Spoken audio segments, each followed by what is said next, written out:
Welcome to Tokunbo. My name is Jola Naibi, and in this limited podcast series, I'll be having conversations with Nigerian storytellers living in the diaspora.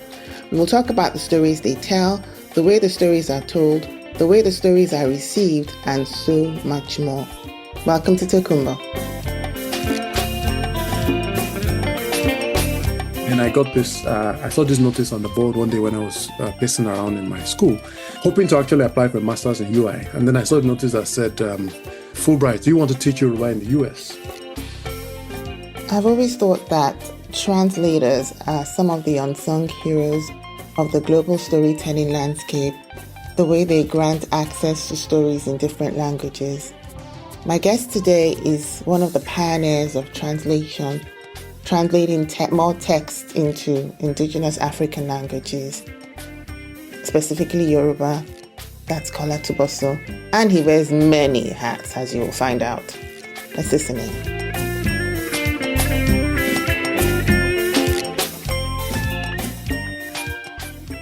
Welcome to the podcast. Kola Tubosun, what a delight to have you. So I'm going to just start off right away. You wear many hats when it comes to the Nigerian creative/literary space. You're a poet, you're a linguist, you're a writer, you're a translator, editor, publisher, and more recently, a documentary director. So some of your work includes the poetry collection issue at the library, Edwardsville by Heart, Igba Ewe, translated poems of Emily Grosholz, and you recently directed Ebrohimie Road, focusing on a small bungalow that played a strong role in the life and work of Wole Soyinka, and we're going to talk about that later.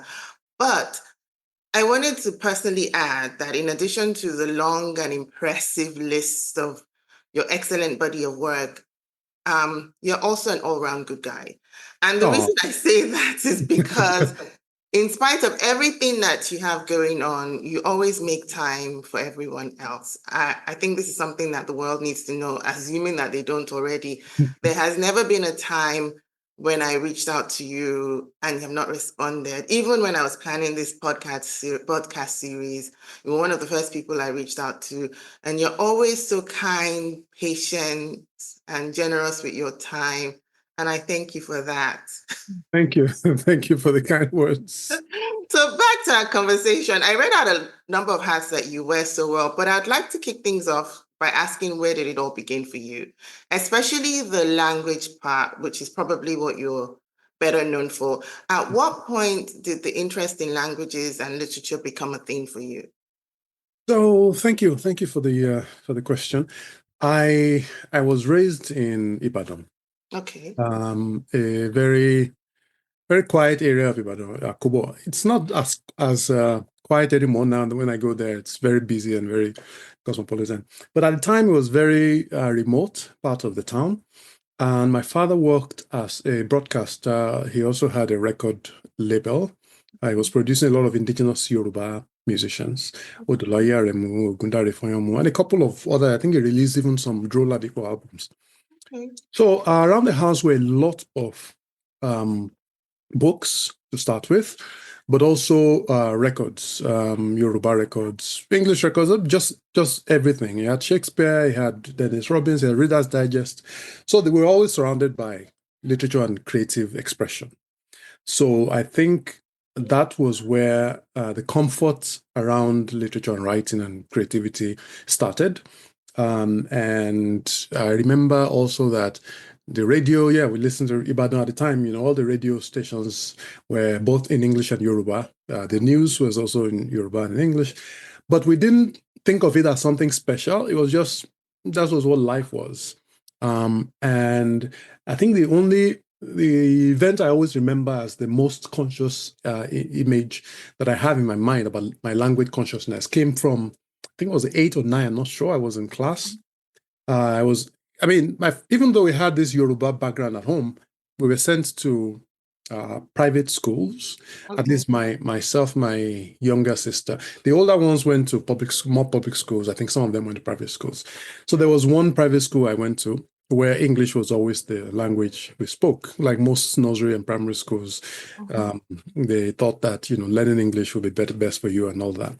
So the rules in school where you don't speak any other language, they call it vernacular, Yeah, no vernacular. They have signs of that in They some. still have it in some places, and they punished you for speaking vernacular, so to speak. So we all went to school and we snitched on our friends who spoke vernacular in class. And we got into our heads that being in school, English was a thing. When you're out of school, you can do whatever you like. So there was this day my father came to school and everybody got up and said, "Good morning, sir," like we always do. And he said, Emi Ogboyinbo I to love it. the class. He doesn't speak he doesn't understand the English we are speaking. And I knew that he understood English and he was, at the time, I was like, this man is just trying to embarrass me. Everybody laughed, his kids laughed, and then everybody said, Ekarosa, because we also knew Yoruba, most of us. Yeah, but you're just And, not allowed to speak it in and English. we're not allowed, but then he had given us permission to do so. And then he went about his business and left. But I kept feeling so embarrassed. Like my father embarrassed me in school. All my crushes would now know that my father doesn't speak English. Oh, your crushes, how many were there? I You know, understand kids, now. the kind of things that we think about as children. Oh my I goodness. know. And so that was when I mean, it was way later in my life that when I think back to that time, I remember it as one of those instances where consciously I knew that it was an issue with the language I speak or or how language works in society and how you might feel a certain way because of language, which was crazy because I knew my father spoke English and he gave us English books to read, but he wanted to show that you could also speak Yoruba wherever you are, whenever you are. And I then began to at least pay attention to him. Sometimes when people talk to him in public, he would respond in Yoruba deliberately just to show them that this is where he wants to. So maybe that's, where it started from. Again, I didn't know this until much later.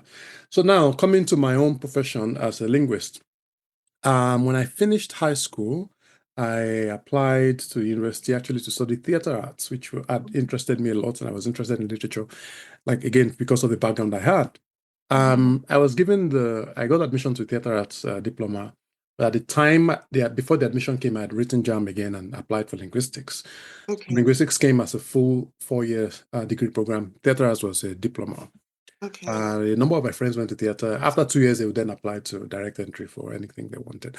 But I had this 4-year degree for linguistics. I was like, let me just enter the linguistics and see what's happening there. Even at the time, I had no idea what linguistics was about. I thought, like everybody else, it's just a study of different languages, French, German, Portuguese, or whatever, which is not the case. So anyway, I went there. But I think it was the first semester of linguistics that I actually started enjoying just the process of learning how language works itself in society, learning the function, how to understand language in its elements, how you can use language for different things in society. And then I realized, okay, linguistics is great for me, so I'm going to stay there. But linguistics, again, didn't focus on Yoruba itself, even though they allowed us as students to use whatever language you're comfortable with as examples for whatever we wanted to do in class. So if they give you an assignment, they will say use by using the language you understand, so you can explain. So if you're an Igbo speaker, use Igbo. If you're Hausa, use Hausa. So so that was that. I had just figured out, I think, over the years that my competence in Yoruba was better than many people I knew, and this came also gradually because of the way we had been raised, the input we got from home, from TV, from radio, from being in Ibadan. And so when I finished university, there was a year or 2 years after my NYSC where I didn't know what I wanted to do. And then I got this, I saw this notice on the board one day when I was pacing around in my school, hoping to actually apply for a master's in UI. And then I saw the notice that said, Fulbright, do you want to teach Yoruba in the US? And then I applied for it, and I was one of the best students. And then it was a US government program where they would take students or scholars, people who had studied linguistics or languages, take them to the US, attach them to a university, and they would teach Yoruba in that school for 1 year. So that was a Fulbright, we call it Foreign Language Teaching Assistant, FLTA program. So I got it, and then I got to US, and I taught Yoruba for 1 year. And it was then that I realized, okay, there's a lot more that I can use my language competence to do, my linguistics knowledge, my language competence. And by then I'd also started publishing my poems and writing in different places. At some point, I used to wonder whether linguistics and literature were pulling me in different places, whether there was no way for each of them to coincide or to find unity. Yeah, but after a while, I just stopped worrying about it. And I realized eventually that there were convergences and there were ways I could balance both as well. So I think I've settled into that realization that I'm a writer, I'm a linguist, I'm competent at both, and both of them have paid me in different ways. Mm. And yeah, that's where I am. If I've left something out, I would remember later. Oh, it is. I mean, thank you. I mean, definitely the foundations that you had growing up have influenced who you've become. And one of the things that I admire about your work is your translation. I often say that translators are some of the unsung heroes of the global storytelling landscape. Most of the translated works that gain visibility are often from and into European languages. You read about an author whose works have been translated widely, and then when you closely examine those languages, you hardly ever find any African language, but you have distinguished yourself by actively working to translate global literature into indigenous languages, into Yoruba. I mean, one of your most notable and fascinating work in this space is you translated Haruki Murakami's 2020 short story Confessions of a Shinagawa Monkey into Yoruba. How did that come about? What was the reception like? Yeah. What's the story behind the story? Yeah, that particular. Well, let me give you a little background on my interest in. Yeah, you've mentioned it in translation. I Yeah, have realized, I've read a lot of work in translation. I enjoyed them.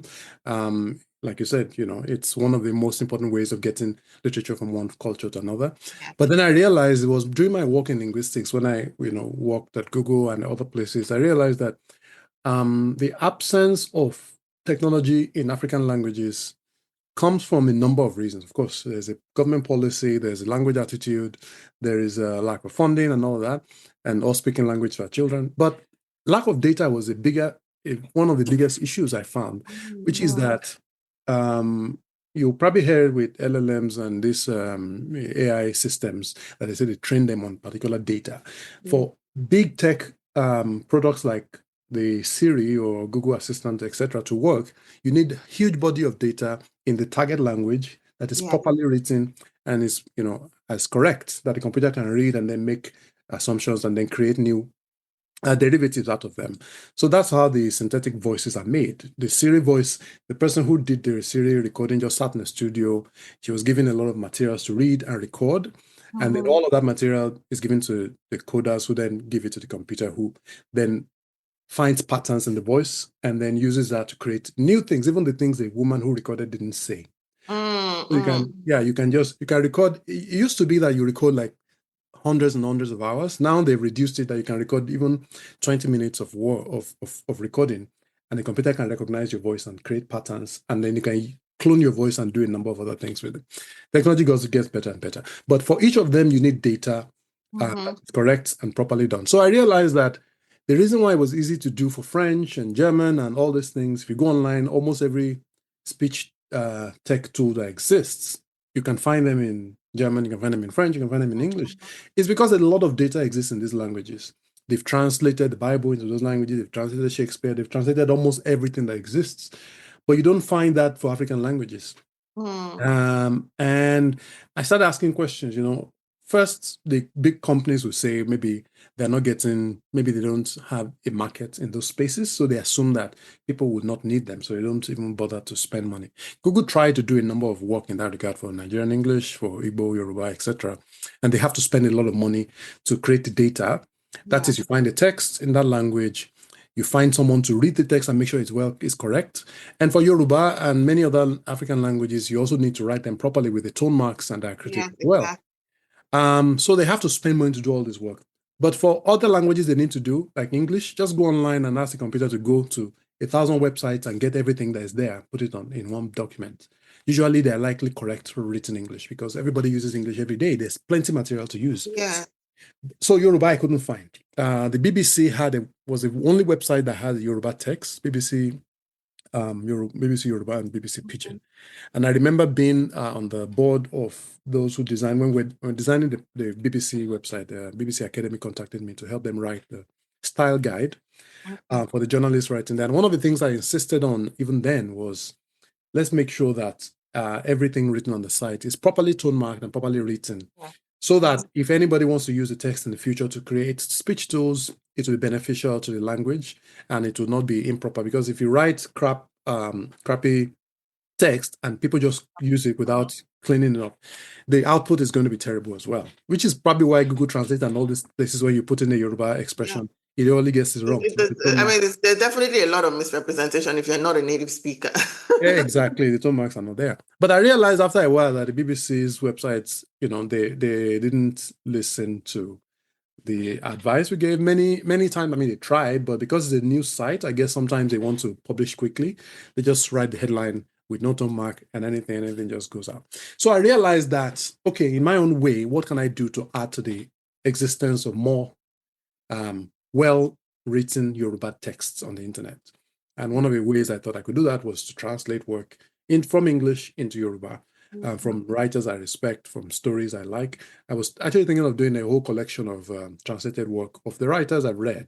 I've done a few, or I think I translated Chika Onigwe, translated Ukamaka Olisakwe, I've translated Chimamanda Adichie, and then the one you talked about, which is a story I read one day at an airport, I think in Turkey, Confessions of a Shinagawa Monkey. And it was my first time actually of reading Murakami.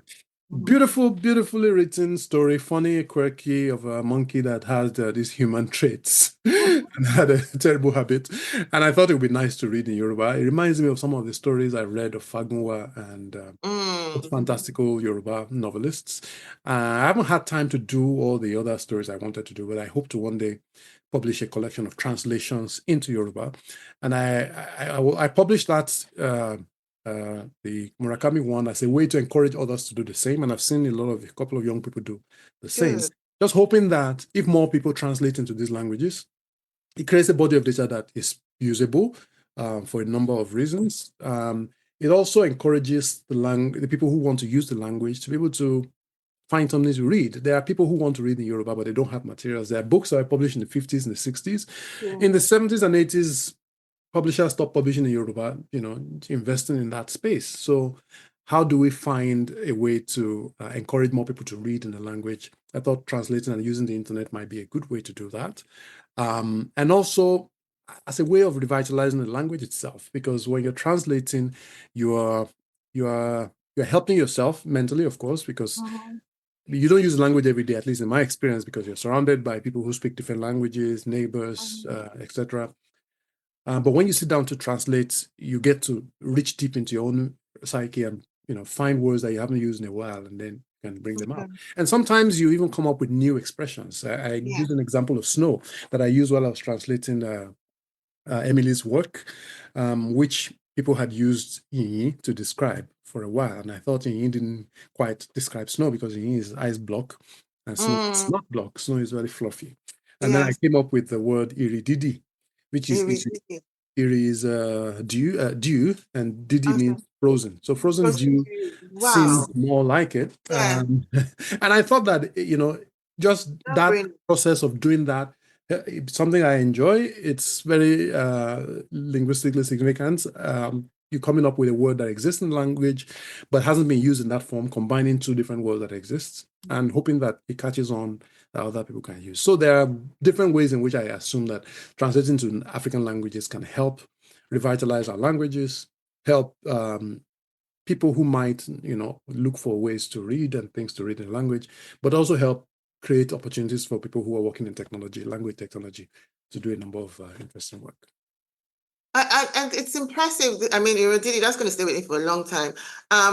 You've talked about how you engage with companies like Google to integrate, Yoruba into digital spaces. And I'm thinking now of many of us Nigerians who are faced with the real struggle of passing the indigenous language to the next generation. And I wonder if you think there's a way, especially given that we live in such a digital world now, how can storytelling, the work that you're doing, and the digital tools that we have at our disposal in this present time, how can they help to reverse language loss, the work that you're doing to preserve the Yoruba language in particular? So when I started, engaging in this space around 2005, when I left university, I thought it was something that was, easy, that we could just, corral people and hope that everybody gets on board. But the more I realized, the more I work, the more I realized that it needs more than one person. Happy to have seen a number of efforts come out in different directions. So we created yorubaname.com in 2016, which came from my undergraduate project. It was a way where I assume people who speak Yoruba, people who don't speak it well, people who want to learn the language can go find the meaning of names. We started working on a dictionary of Yoruba as well, which, like Yoruba name, will be open and accessible to everyone. And you can hear the pronunciation of names, you can hear the meaning, you can see the breakdown, phonological Just to interrupt you, so yorubanames.com, if you want to tell our listeners what that is, yes. Okay, yorubaname.com is a dictionary of Yoruba names, the first multimedia dictionary of Yoruba names, where you can find the meaning of any Yoruba name you've heard. You can add your own Yoruba name to it if it's not there. We started with about 2,000 names or so. Now we are at 9,600 or thereabout. Yeah, it's nearly 10,000 because I looked yesterday. Yes. Actually, I realized it's going to be 10 years this year in March. Oh my goodness. So I'm trying to hope that we can get to 10,000 by 10 years. Okay. Yeah. So that's what the Yoruba name dictionary is. Okay. When we started it, there was no place online where you could find the meaning of a name, a Yoruba name, that you could trust. That also has pronunciation, because there were some dictionaries that exists. I know one written by Professor Babalola, but it doesn't have the pronunciation. And for many people, especially those who have lost ability to speak or don't know how to speak, you just see the name written down. You see tone marking on it. If you're not competent, you don't know how to pronounce a name. Even I, who I've been working in this, for a long time, there are some names I come across and I'm like, how do you pronounce this name? Because if it's not written with a tone mark, you actually don't know what the name means. One example was a name called Ariyehun. And the first time I saw it written down without the mark, I was like, what's his name? Is this Ariyehun? And it took a while for me to figure out. And when I need a tone mark, of course, it was easier to break down the meaning. But there's so many names like that. So now if you put any name in Yoruba name, whether with tone mark or not, just write it there. If it's there, it will show you the meaning and pronunciation. You can find where it's spoken, where the name is common, because some names are common in certain ethnic groups than the others. So we want to create something like that for the dictionary of the language itself, where you can find any word somebody used somewhere, you want to know what it means, you can be able to find the meaning, not just a translation of it, because most dictionaries of Yoruba you find is usually a translation dictionary. Where you say, Aja, dog, finish, and they expect that you know. But most English dictionaries don't just translate. Most English dictionaries break down the meaning of the word, where it comes from, etymology, what's the pronunciation, what's the history. I want to be able to do that for Yoruba as well, but it's very ambitious project that would take a lot of time. The benefit of the crowdsourcing that I did for yorubaname.com is people can add names to it themselves. Like when they search for a name and it's not there, it gives you a chance to add it. When you add it, it comes to the dashboard, and then I can look at it, add the meaning to it, vet it. If I don't know the meaning, I can ask others before it then gets published. We can do that for Yoruba dictionary, Yoruba word dictionary as well. And so these are opportunities I think could benefit people who want to learn the language, and hopefully helps revitalization. Many of us spend our time on the internet every day now, which is, again, one of the reasons, like I mentioned with translation. If everything we do, everywhere we spend our time, the only thing we find there are English language materials, we will assume that this is the only universe that exists and might limit our knowledge of our own language. So if we have a dictionary online and people can use that, then we are contributing and helping those who might want to learn the language be able to use it. But I've seen other projects like Maso Imbo. I don't know if you know. Yes, I do. That is one of the most difficult, painful things to watch. Leko is he's been at it. And the person said, but Osa, and they just think. I say okay. If you say okay, you're out. Okay, yeah. And it brings me to my next question, which is that, there are not many people working in this space. So the Maso Yubo guy, which, for the listeners who don't know, it's like almost like a Who Wants to Be a Millionaire type show where you start with a certain amount of money and you're asked to speak, and you can't speak any word in Yoruba. But because Yoruba is so influenced by English. You can't add English. You can't. It's impossible. It is possible, but it's difficult now because of English to string a sentence together and not say an English word like "sa," but so yes. And so the question I had was that do you find yourself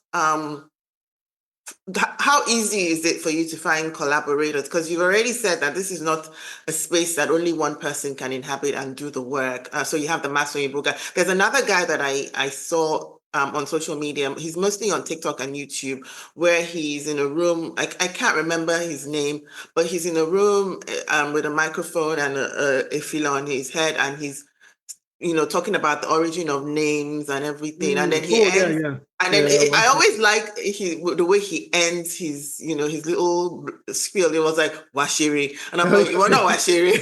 I always say it back to him. That's Tayo Bello. Yes. Okay, Tayo Bello. So now, are you able to collaborate with it? Because I think it's very important, the work that you're doing to preserve the Yoruba language. I say that as a Yoruba girl, but I mean, there's emotional investment in it for me. But how easy is it to collaborate and find people to work with? Yes, I have. I've got a number of collaborators. So Yoruba Name, for instance, the software development behind it is a volunteer effort. Okay. I got Dadikpo Aderemi, met him in 2015 when we started, and he handled that. I have a lot of people who are working on it now, mostly volunteers. Sometimes we have funding, we're able to give them something to continue their work. Tayo Bello, Ashere, he and I have talked, in the past. I am very happy with what he does. Occasionally, I've had to, write him to say, okay, yeah, this one, is this, let's do this way or whatever, or, check out this link or this interesting direction. I remember also earlier this year, there was a funding opportunity that I saw, and I thought he could benefit from it. Hopefully to fund. Guy. You are always living up to your name. No, it's also a little selfish because my aim was, so I'd seen one of his videos where he was explaining the meaning of a name. I think it was one Yoruba name. Okay. And I thought this is an interesting, because he also has a YouTube channel that he put some of these names. So I spoke with the folks doing the software design of Yoruba name to create an opportunity to be able to embed YouTube videos on the names. So when you search for a name, after we're giving you the breakdown, the etymology of the name, where his name is spoken, pronunciation, if there's a video of somebody describing or talking more about the name or giving you more in-depth details, you can also see it on the same page. So I spoke with Tayo and said, if you get this grant, it would be nice for you to take, hundreds of names and just research them, do your own videos, do your own thing. You're still doing your own thing, put them on YouTube. We'll just embed them on our project page. So it's kind of collaboration where people get everything they want to get already from the dictionary and also get the benefit of listening to you explain and do some work. So I hope he gets the grant. We're still waiting to hear back from that. So there have been collaborations like that. It's hard to find people who are serious, but they do exist. There are many of them. There's another guy I saw who does actually translation of scientific terms. So he has a blackboard and is always talking about, atom, what should we call it in Yoruba, TV, he has this way of trying to find new modern ways of describing it, because everybody says the reason why Yoruba is not working well is because we can't do scientific things with it. And he's showing that it's not the case, and it's not true that you can't do scientific work with. You can do it with any language. And when we have done all this work, then we can go to the government or people making policy and say, why don't we use this language to teach people in schools or create avenues for people to have local language medium schools where they can use to teach. I was in Wales and I saw people using Welsh as a medium of instruction, which when you tell Nigerian, they're always surprised, why would you think of using Yoruba to teach? But we've tried it before and it's worked. The people who went to school during Awolowo time went to school learning almost every subject in Yoruba, except for English language. And English language is subject. There's no reason why English language has to be the medium, because we're able to express ourselves every other way. If we can express ourselves in our own language and we can then use it for scientific things, maybe it will unleash a number of things in young people's minds and create new ways. There are always obstacles, especially political ones. People are afraid that, encouraging languages means they are causing division, but I don't think that's the Yeah, case. no, I don't think no. that's the case. When we fought the Civil War, everyone spoke English, British English to be precise, and that didn't stop them from fighting. So Fighting, it's yeah. not the language. There are countries like the UK where Welsh is, used, and Welsh people are not the one trying to leave the UK. So it's not the language itself. If we solve our political issues, language, we can have a multilingual country with a multilingual political and educational system that benefits everyone, that also then preserves our own culture and history. And I'm glad you said that, because I mean, definitely we're all invested in preserving our language. And hearing what you said about the whole science thing, it's not just Yoruba. I was talking to a colleague who works, I think it's some biological field, and they were like, because of the dominance of the English language, you have researchers in places like Brazil who, for them, their language is Portuguese, but they can't, or some other indigenous language, and they're not able to find someone to translate their research because of the dominance of the English language and the fact that, most of everything is done in the English language.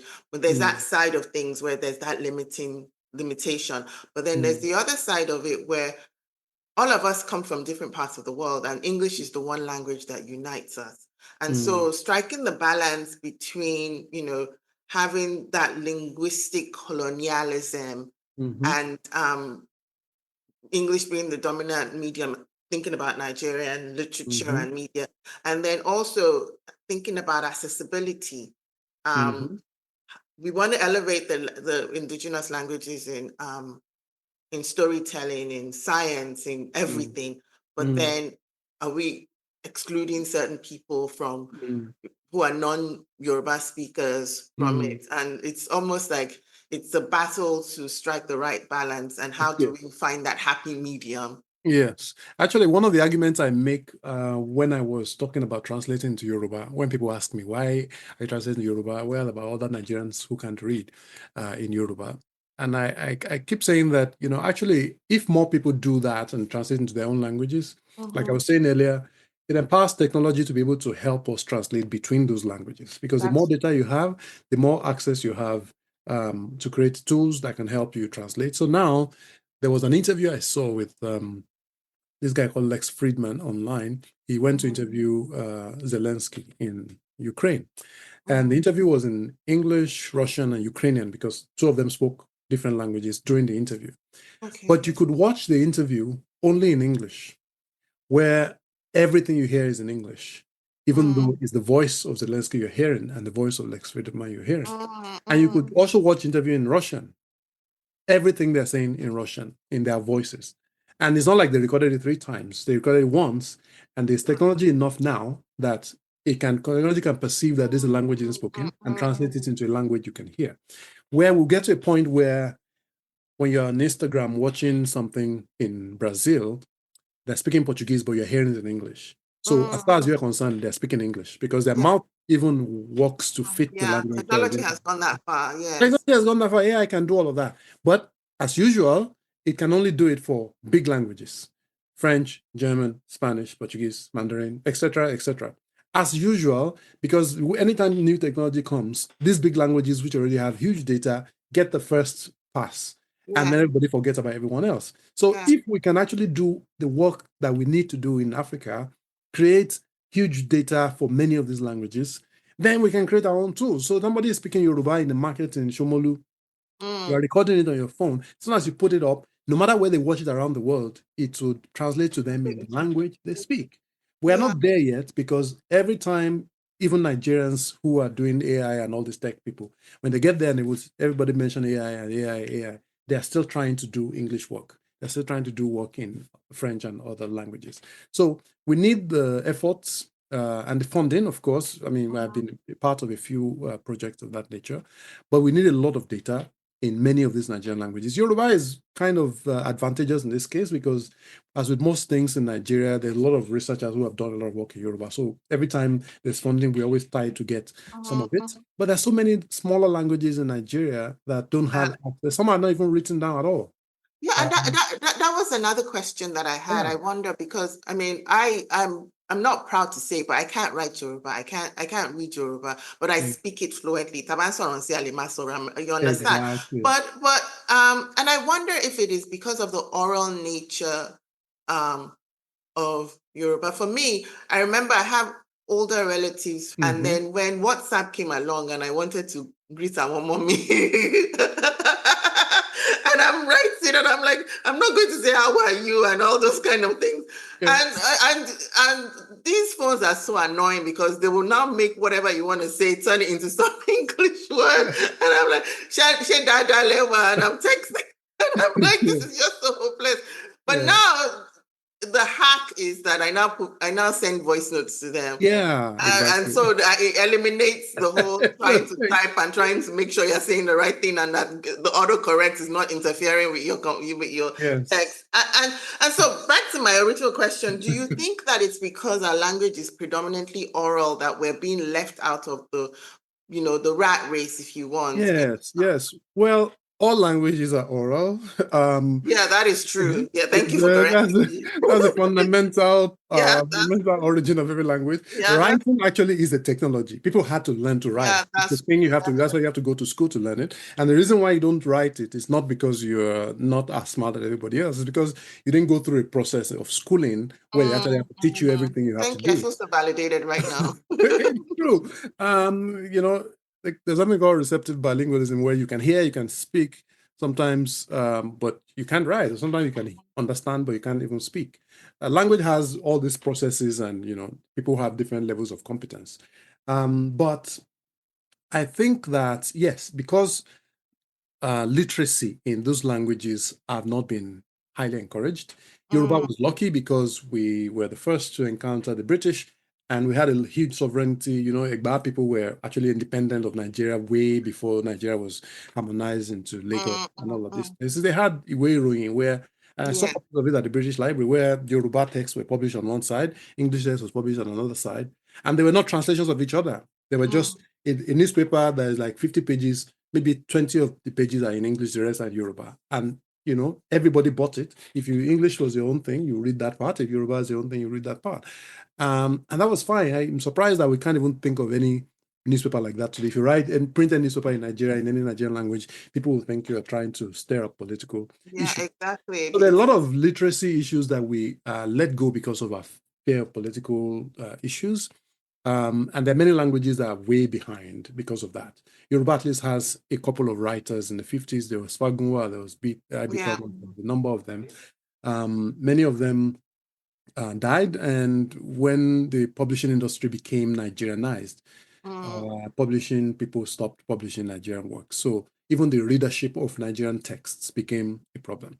So technology can come in and help in this way, at least for Yoruba, if I had my way. In any case, there's some work I'm involved in where we are improving automatic speech recognition, ASR, they call it, where you can be able to speak like a voice note and you have it transcribed, into text. But again, because you can send voice notes, it's usually not as important to write in text anymore, but unless you want to do it by yourself. But I'm hoping that at least that capability is there, so that if you're sleeping or you're by your bed, you want to dictate something and you want it written down, or maybe to encourage people to be able to write and publish in the language, if technology can help you. And then also when if you're writing as well, you can also have the computer read out what you've written. So you write a novel in Yoruba, or you write it in English, it translates to Yoruba, and then the computer just reads out what you've written and is able to narrate it in a human voice. There are many opportunities that already exist in many of these languages. There's no reason we can't have it in Yoruba. And hopefully that can also encourage more people to be able to use the language to write. That's true. That's true. I'm going to take the conversation in a different direction now. For years, we heard the phrase Ajala travels to describe someone who does not allow the grass to grow around their feet. But not many people knew the origin of that phrase, and that there was an actual man named Olabisi Ajala who traveled thousands of miles on his motorbike and wrote about his adventures in a book entitled An African Abroad, which was published in the 1960s, but eventually went out of print. This is another hat that you wear. You brought visibility to his story to a new generation of readers when you republished that book. Tell us about the set of circumstances that led to that happening. Okay, Olabisi Ajala was a very interesting man. he was he was sent to the US in the 50s to study medicine. Okay. But I think it was a lie he told his father because he wanted to get out of Nigeria. And then he got to the US, he was getting himself into a lot of trouble. He ran out of school, he was dating women and impregnating them and all of that. And then one day, I think he got on his bicycle. I think because of the interest Americans had in him, he was always wearing his agbada and all. He decided he was going to ride a bicycle from Colombia, I believe, or somewhere in Chicago to San Francisco or Los Angeles. And he did. It was newspapers were following him around, writing about him. And then he got to California. I think he met Ronald Reagan, who was then in the theater, in the film industry. Became friends. He put him in a number of movies, including this one called The White Witch Doctor, 1953. Anyway, because I was always getting into trouble. The school, for instance, wrote to the immigration people that this guy who has come to study is not going to classes, so let's deport him. So I think they found him in California and sent him out of the US. By then he had like 2 or 3 children from different women. I think he got to England and married another woman, came back to America. He had a lot of adventures. You had a Anyway, colorful he had a colorful life. I think he was finally deported again, and then he couldn't leave UK, and then he decided to then travel around the world. So he had done the Chicago, California one on a bicycle. This one he wanted to do on a scooter. Okay. So he got on a bike and started traveling around Europe. He went to Ukraine and Soviet Union at the time. He went to Russia. He went to Lebanon. He went to Egypt. He went to Iran. He went to India. He just traveled around the place, meeting different people, and getting into a lot of trouble there as well. Almost shot in one place. Found almost escape assassination on another one. Dated Russian women. He went around. So when he finally settled in Australia, he met this woman called Joan, a white Australian woman who had heard about Nigeria and had wanted to go there to teach English in northern Nigeria. So she saw this dramatic, Nigerian who was always charming and everything. they fell in love. Colorful background. And they fell in love. And they married and they had 3 children, 3, and adopted 1 more. And then they moved to Nigeria for a while. They lived in Kenya, moved to Nigeria. And they published the book in Australia. He had been writing his manuscripts. Yes, he had been writing his manuscript during his trip. And then he got to Australia. She helped him read, and she said she helped him edit it. And then they published it. The last chapter I was on Australia, I had written about every other place. So then he went to Nigeria, lived for a while, but his philandering didn't stop. So I think she packed her bags, took her children, and she went back to Australia. Okay, sue me. I'm done with this. And for her to even discover, you must know that he must have done it, because most white women, they would just say, women will be around. You think they are relatives and things. The guy was busy sleeping with everyone. Eventually, she caught that he was not, dedicated. He took all the children and went back. So he now then remained in Nigeria, became a socialite, was producing musicians. He had another life in Nigeria, a third life that was interesting. And then he died in 1999. So I had been hearing about Ajala travel, and everybody seemed to know about the story. Obey wrote this song in 1971, Ajala travel all over the world. But that was typically the most everybody knew about him, Ajala the traveler. Some people didn't even know he exists as a human being. They just assumed that it was a myth. Even I myself was like, what's this Ajala guy? No, I've heard people say there's no such person, and I was like, thank God you published that book. I heard about the book and I started looking for it and I couldn't find it. Where is this book? I went to every library in Nigeria, they couldn't find it, which comes to the same idea of, how we preserve things in Nigeria. So I was frustrated. And then one day I was at the British Library. I was a fellow in 2019.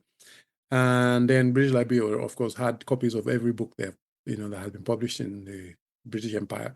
And then I ordered it, and in 5 minutes it was up on my desk, and I was like, this book. And I was so enthralled, I read the whole thing.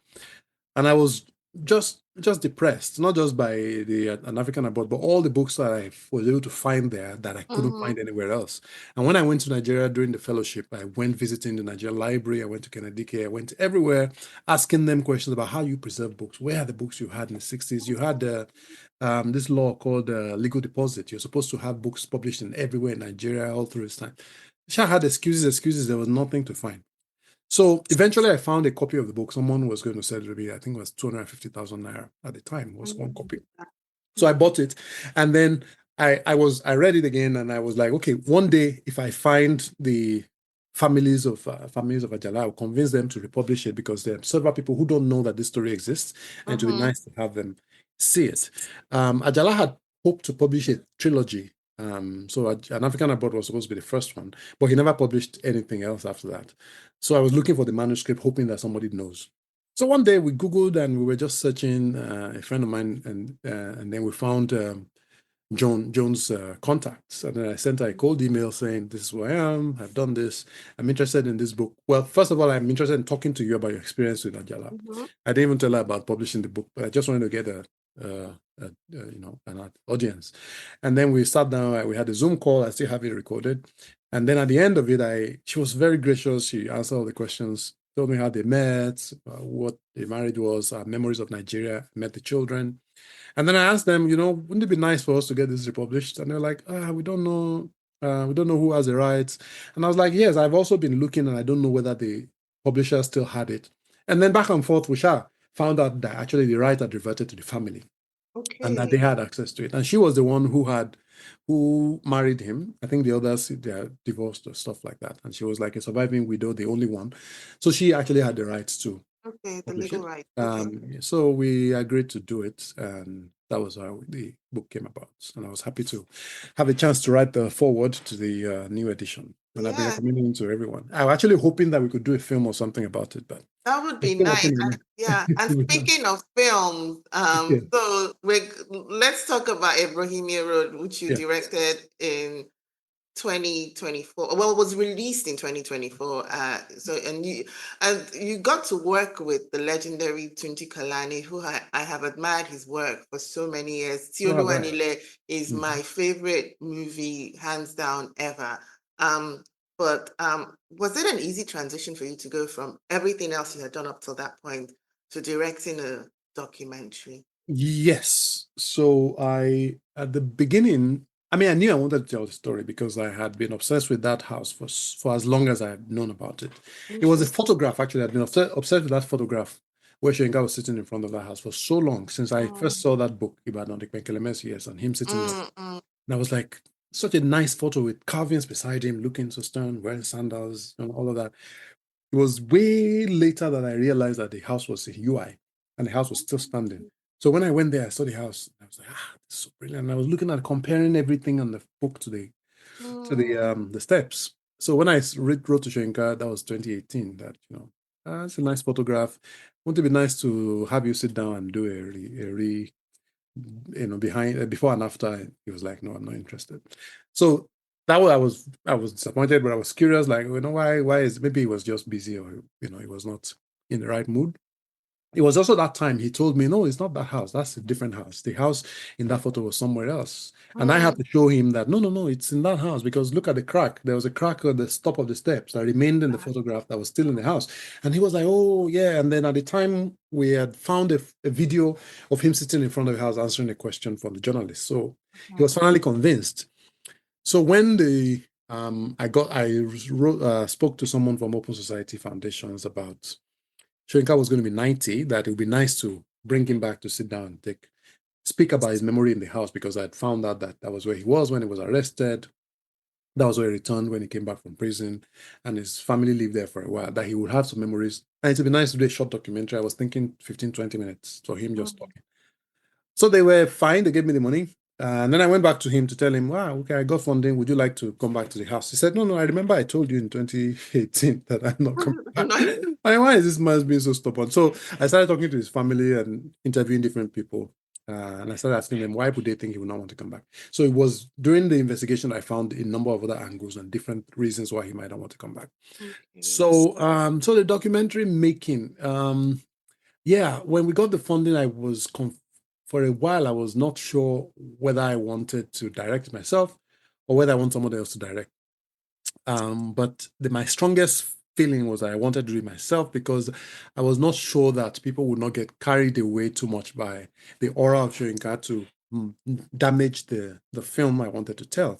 And I knew I had an idea in my head of why that house meant a lot and why the house is the main subject of the film and not Soyinka himself, even though Soyinka had lived there.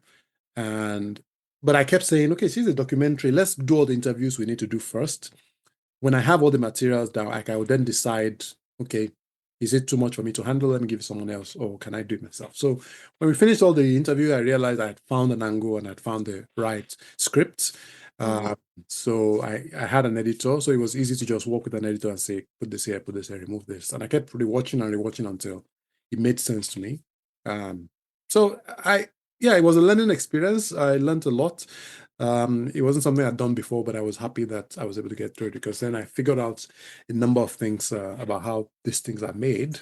And I was happy to be able to tell that story of a house that had meant so much to me, and I think carries a lot of important significance for Nigeria because of the role in the Civil War, for University of Ibadan, because that's where Soyinka lived and resigned from when he used to teach in UI. Even for the Soyinka family, because after he left, his wife lived there for so long, raising the children and all of that. So it's significant in so many ways, and I believe that one day it should be a historical location, either as a museum or some thing. I have, been speaking about this and advocating it for so many people who ask me about it.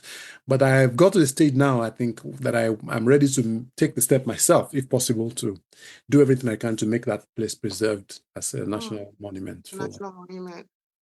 And I wonder, I mean, I've heard you talk so passionate about it. I haven't had a chance to watch the movie, the documentary. I'll send you a link. Thank you. And I like the way you articulated why it was important for that story to be told. What did working on that project do for you in terms of reflecting on the role that residencies of creative people play in their creations? Yeah. Sorry, did I interrupt you? No, okay. That's the question. Okay. It was actually after I finished the film when I was thinking about people saying, oh, you used to be a linguist, now you're a writer, you're a filmmaker. I realized actually that much of the work I've been doing over the years have always centered around documentation in some way or the other. So there's no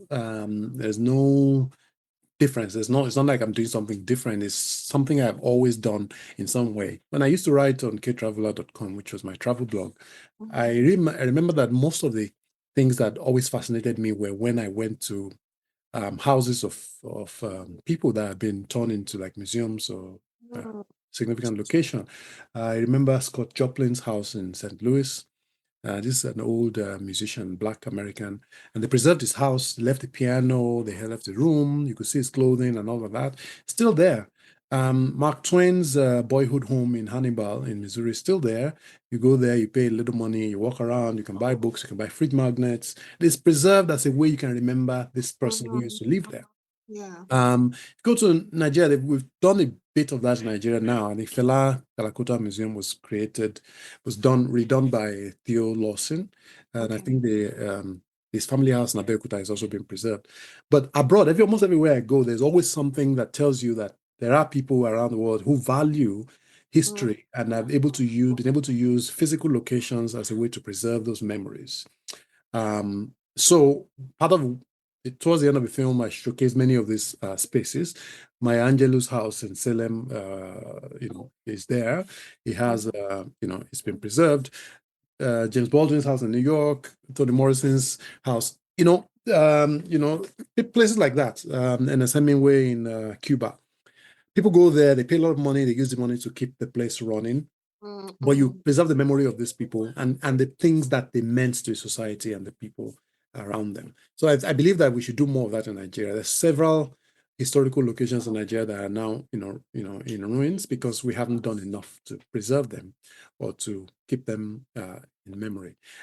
Think of how many people go to Italy every year. If you ask them how many millions of pounds, euro, whatever they make, just from people coming to see the ruins from 18th century or 17th century, etc. I think that opportunity we have it in Nigeria, and we haven't monetized. We haven't created enough of those spaces. Not just for the money, really. It's also for being able to preserve memory and tell our story. History is no longer being taught in school. But people can at least walk into a house and say, this person lived here. This is significance of why he lived there. This is what he did when he was here. and use that to tell stories for generation to generation. And one of the things that I realized that for you, because you inhabit a space that's between cultures, and I'll explain what I mean. So you've lived in Nigeria, started your journey as a storyteller in Nigeria, and now you live in the US. How has it been for you within Nigeria and now outside Nigeria? How has that shaped your perspective on identity, home, and belonging? Because I mean, anyone who's listened to this far knows that you're a tireless champion of your Yoruba culture, but now you live in a different place. Is it difficult, or is it easy, or how do you hold on to that authenticity without losing its flavor? Yeah. Well, I don't think it's difficult at all. It's never been. Maybe because the first time I came to the US, I was here to teach Yoruba as a as a teacher. I remember always walking through campus with my cap. I always had the Yoruba cap on, no matter what I was wearing. One, so that I could interest students in my course, because I wanted them to come. They would stop me, "What cap is that? Where are you from?" And I tell them, "Oh, I teach Yoruba. This is my class. If you want to register, it's an easy course, blah, blah, blah." And I got a lot of people interested in that. So I've always been comfortable in being Yoruba. And actually, they poem my title being Yoruba in one of my books. Yeah, that helps. I think because of how I was raised, which I mentioned earlier, the comfort and presence of mind in who I am, is sorted. I don't have any worries about it. I'm Yoruba through and through. I speak the language very competently. I do my work mostly in the language, but I also live in a globalized world, like I say, and I'm able to understand the benefits that exist in the bigger world, to continue the documentation of the work I do, find the common people with like minds who can support the work I do, either with funding or with their reference, or with link up with new spaces where I can continue to work and connect. That has been the case, really. I raised my two boys are here. I speak Yoruba to them as much as I can, as hard as it is, in a space where they're surrounded again by a lot of American accents and in English. That is the harder part. But I'm hoping that the interest I put in them would help them when they have their own space to pursue and continue to also build on that. I think it's with most of us, really. But the internet exists to as a neutral space to put as much of our culture and tradition as possible, and I'm doing that as part of my work in Yoruba. And you're doing it so well. We're coming close to the end of our time together, and I wanted to ask, because I'm asking all of my podcast guests this, what do you miss most about living in Nigeria? Maybe the community, Okay. the noise, the heat. Minnesota now is freaking cold. About I a know, couple it's of weeks middle ago, of it was February. -20, and that's like colder than my mother's freezer. That was 2 weeks ago. There was a day they sent us an alert saying you can't be outside for up to 30 minutes, so you might get frostbite. So I had to run inside. Oh my goodness. So that, I think, is probably the thing. Community, people can walk into your house at any time, friends, family. Yeah, we do visits at least once a year. We spend most of the summer in Nigeria now. Okay. So it's a way of also keeping the children's feet in the ground to make sure they don't forget who they are, and they know they get a sense of their own identity, so nobody can tell you who you are, where you don't belong. Two more questions. The first one is, who would you say has influenced you in terms of a storyteller for your career so far? Who have you read? Who will you always read?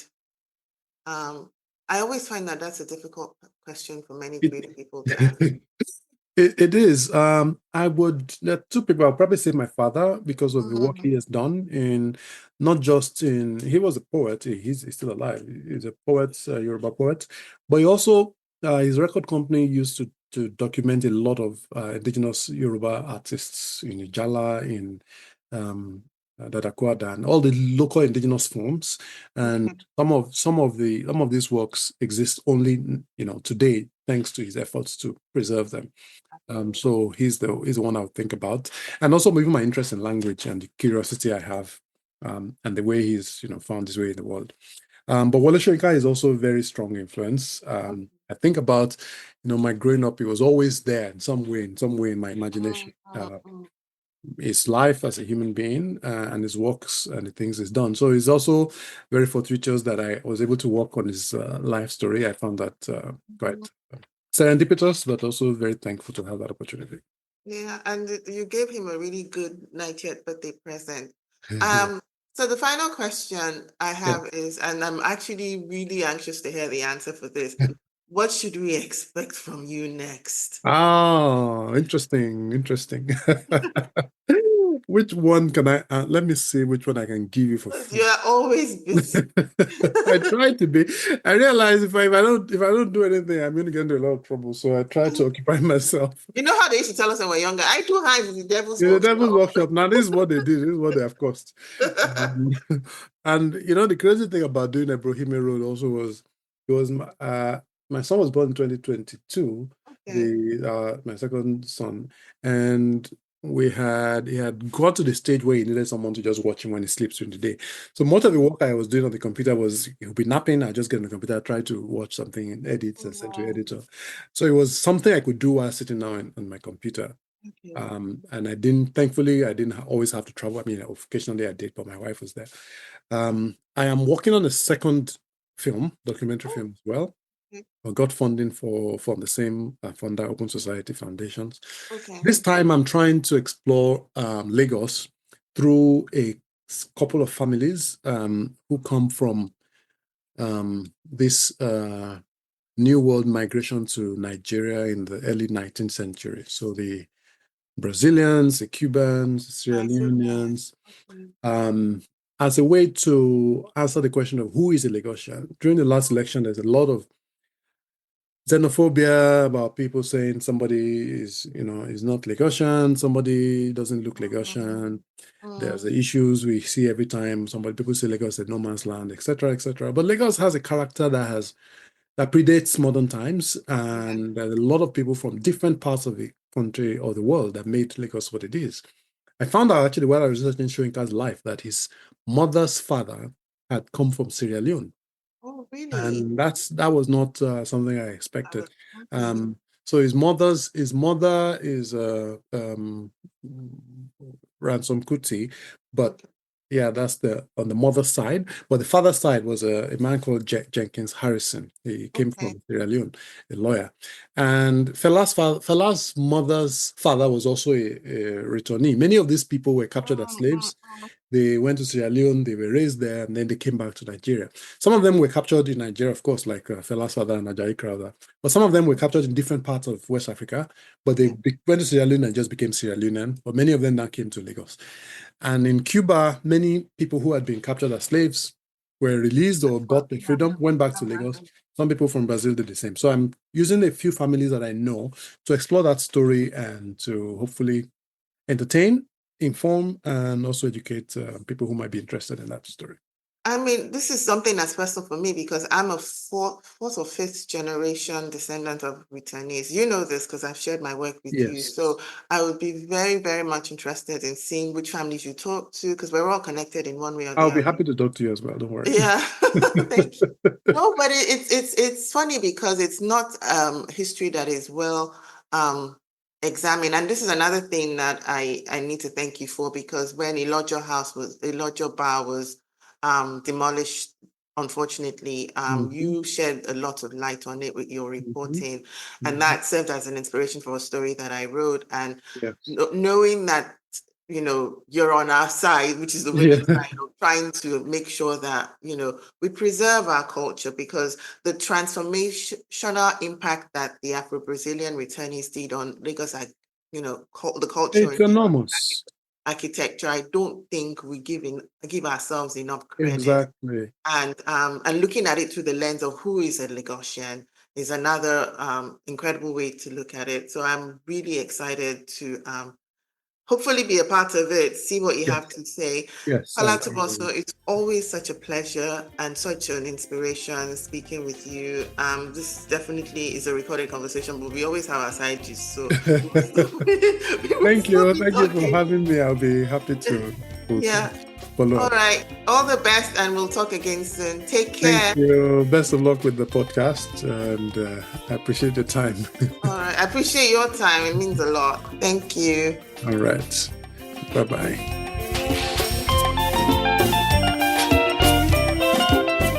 I tell you, it is impossible to spend time speaking with Kola Tubosun and not leave that conversation without having some measure of inspiration, motivation, ideas percolating. I really hope you enjoyed listening to that. Thank you for your time.